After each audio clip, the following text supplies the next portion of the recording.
Hello everyone and welcome back to my channel, or if you're new here, hi, my name is Nicole and I'm a part-time reseller on Poshmark, and today we are doing the Poshfest recap, like round 2. The last video we had, if you missed that, I posted on Monday, which is basically new features that are being released on Poshmark. These are really exciting features, so if you haven't seen that video, definitely watch it after this video. But this video is going to be centered around the data points and the data talks that they talked about in the different sessions on Poshfest. These are things that they're telling us exactly how to make sales on Poshmark. They're saying what works for people.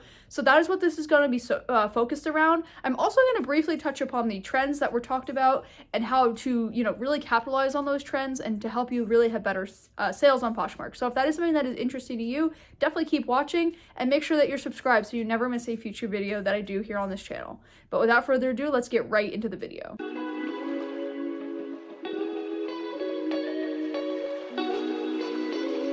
So they had a guest speaker at Poshfest that I think her name was Tiffany Bisegno. I'm not really sure if I'm saying that right, but basically she talked about those 3 key trends that have been happening over the last year that people are really searching for on Poshmark, that if you have them, then I recommend, listing them and selling them on the platform, and they're going to sell a lot more. So one of those being the corporate look. So a button down, a tie, or anything menswear inspired.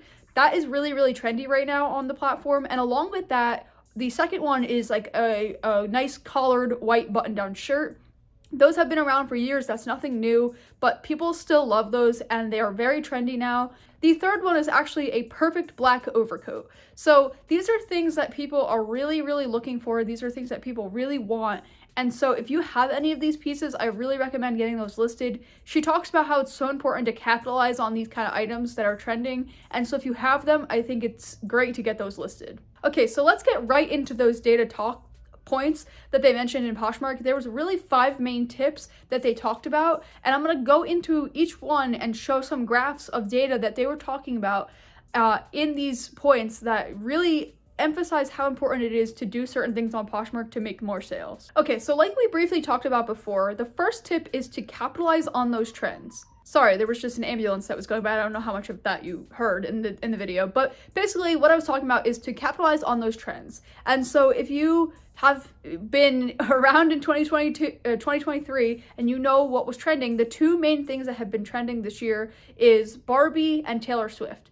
So if you look at this graph, the darker line represents the Taylor Swift trends and the lighter line represents the Barbie trend. And basically, the sales for those items went up so much over the course of the year, especially around those timeframes of, the Taylor Swift Eras Tour and also the Barbie release. So the Taylor Swift sales went up 6 times the amount that they were prior to her tour, and the Barbie went up 9 times. So this goes to show that, like, hopping on those trends and hopping on the bandwagons of, getting those trendy items and really labeling those pieces well is going to help you sell them. And I actually do know that this is true because I did a Barbie inspired live sale, like right around the time of the Barbie movie being released.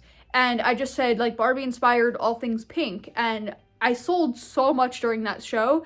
And so I really recommend, if you have pieces that can, be focused on these trends that happen, then I would really get those listed and make sure that you're labeling them correctly. And this goes for next year as well. You basically want to capitalize on whatever trends are happening at that moment. And so while the, Taylor Swift Eras Tour is still happening and how the Barbie movie is still kind of like big, they might not be as big and trendy anymore, but capitalize on whenever trends, start happening again in the coming months and also into next year, and make sure that you hop on those trends as well. And make sure when you're labeling your pieces and using the style tags, you specify Taylor Swift inspired or Barbie inspired or things like that, and that's really going to help you sell those items more. Okay, so this tip I actually talked about last year after Poshfest, but they kind of reiterated it this time, where it's so important to list early and list the season early. So what they mean by this is, so currently right now it's fall. So they are suggesting that people start listing the winter stuff now on Poshmark and not waiting till winter actually is here. And same thing, when it's winter, then you start thinking about the spring stuff and you get that listed. Because shoppers are looking ahead. And if you look at this graph, these shoppers are shopping like a couple months prior to actually the season happening, and this is because they're trying to get ahead. And I have talked about this in many videos. I've said it's important to get ahead and be one season ahead with your, your listings. So a lot of people think like, oh, I can only list what's currently, the season now, and I can't list other things, but that's not true. I really recommend actually thinking ahead. That's going to help you get a head start, and it's really going to help you beat the mad rush of people all adding sweaters all at the same time, or all adding bathing suits at the same time. So really capitalize and get ahead on the seasons, and you will have way more success selling your pieces. Okay, so this next third tip is actually, again, something I've talked about prior. It's listing more, it's listing fresh inventory, and it's also listing across categories.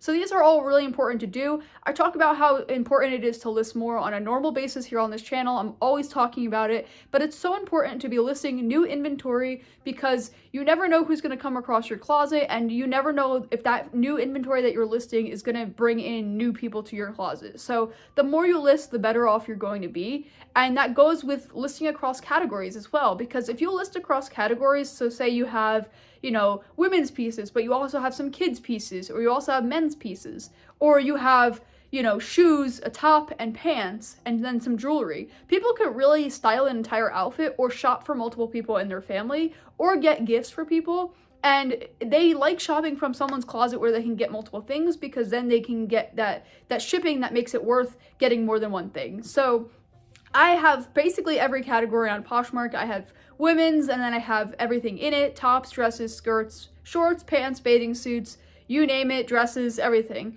And then I also have, like shoes and stuff like that. And then I have men's clothes as well. And then I also have kids.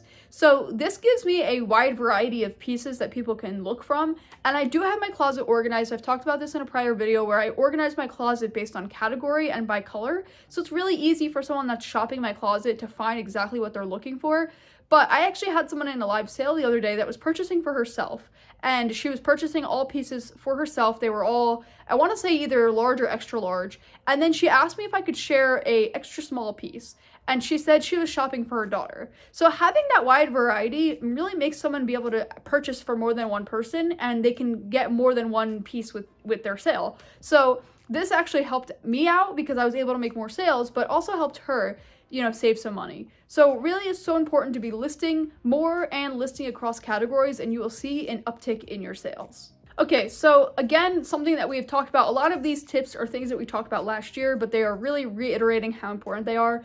The next tip is to embrace those offers. A lot of the times people don't realize how important offers really are, but 2/3 of all sales on Poshmark actually come from offers. So that should tell you right there how important they are and how important it is to be sending out offers, accepting offers. And again, I might sound like a broken record, but this is something I talk about in every video that I make because it's so important to be sending those offers.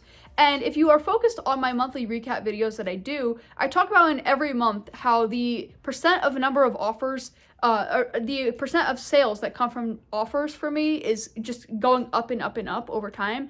So that just goes to show that sending offers is very important, and it really makes a big difference for your closet. So I really recommend sending those offers and also accepting those offers. Now, a lot of people get upset when they get a lowball offer, and a lowball offer means something that is less than 50% of the asking price. And what I have to say to that is, don't get discouraged when you get those lowball offers. Definitely always counter if you're not okay accepting the lowball offer, because I think the stat was 30% of all lowball offers that are countered actually get the sale made from them. So I think just taking that right there, somebody may send you a lowball offer just trying to get a good deal, but if you counter at a more reasonable price, they might actually just accept your offer. So you might as well take that chance. I always see a lot of people that get really offended when they get a lowball offer and they automatically just want to decline it because they're too prideful for it. But honestly, if you just counter, you never know how you might make that sale. So a lot of people say it's not worth it, but it is worth it if you're going to make a sale from it. So I just recommend always countering and really embracing those offers, and you're going to have more success on the platform. Okay, so the next tip is just really using that promoted closet.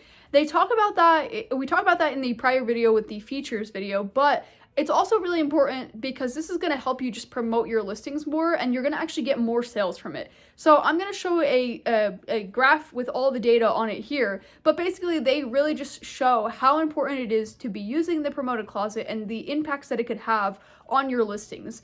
They really say you get way more exposure by doing this, and you're getting more people to come to your page, and you're just, being able to be discovered by so many more people. So that's really going to help you make more sales. And the next tip that they really recommend is using those Posh shows. So like we talked about in the prior video, they released a new Posh shows Posh shows live thing, and so this is a great new feature, but then they are also just recommending that you give those shows a try.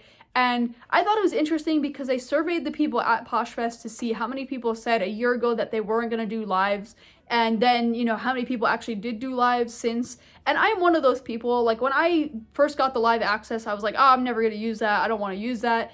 And now I tend to do silent lives pretty much all the time. I've done one real live prior, but I think they just really help you bring in sales. And sometimes when it's slow, that is a consistent way that I can make sales on the platform. So I really recommend just giving it a try, even if you're camera shy, even if you don't want to be on camera live in front of people. You could do the silent show. You really don't have much to lose. But they do recommend when you're doing a show. This is interesting, and this is really helpful for those that do shows, because a lot of people get discouraged in the first 15 minutes when there's not really many sales happening. But they literally told us at Poshfest that the first 15 minutes of your live show is always the slowest. It's always hard to get people to come in. So they recommend not actually running things in the first 15 minutes because people are still trickling in and people are being welcomed. What they recommend instead is introducing yourself, making sure your audience knows who you are and what you are about. And once you start seeing a consistent amount of people in the show, after that 15 minutes or so, then you can start running pieces, and that's going to give you the most success. And this graph really shows that after that 15 minutes of however long you've been on the show, you actually just get more success with the longer amount of time that you stay on the show. So I recommend really taking that into consideration and really going with that while you're doing the live shows, and you could actually have a lot of success. And not to get discouraged if you have no one in the first 10 minutes of your sale. A lot of people get discouraged and then they immediately sign off, and then they lose whatever would have come from that show. And the final tip that they talked about at Poshfest in terms of helping you make more sales is just to try it. Even if it's something you don't want to do, just try it. You may end up really liking it. Whether that be getting certain pieces that are trendy, or trying to hop on certain trends, or doing a Posh show, or anything like that. Even if it's promoted closet, just try it out, give it a try, do the free trial, and do one show, see if it works for you. You may end up really liking it, and maybe your best way to get income coming in. So never be afraid to try something new on the platform. There's always new things that you can learn and try, and maybe there's a different way that you could do your business that's going to really help you grow. So I hope these tips were helpful for you. These are all, like I said, things that they talked about at Poshfest. And if you want to see a deeper dive on all of these topics, there's videos on the Poshmark YouTube channel that kind of go into all of these, and they really go into detail on these different points. So you can watch those videos for more details on these. But I hope this helped you really understand why it's important to do what we do on Poshmark, such as sending offers and listing new inventory and stuff like that. Like I said, these are all things that we talk about on a regular basis here on this channel, and Poshmark is just telling us how important those things are that you do. So I hope this helps you really understand why those are important, and maybe it will make you, start making some changes to your business to have more success. So if you wanted to see the new features that were released on Poshmark that, they talked about at Poshfest, that maybe you missed that video, you can click right here. And if you want to see another video on things that you should be doing on Poshmark, like different hacks, you can click right here. But until next time, I will see you then.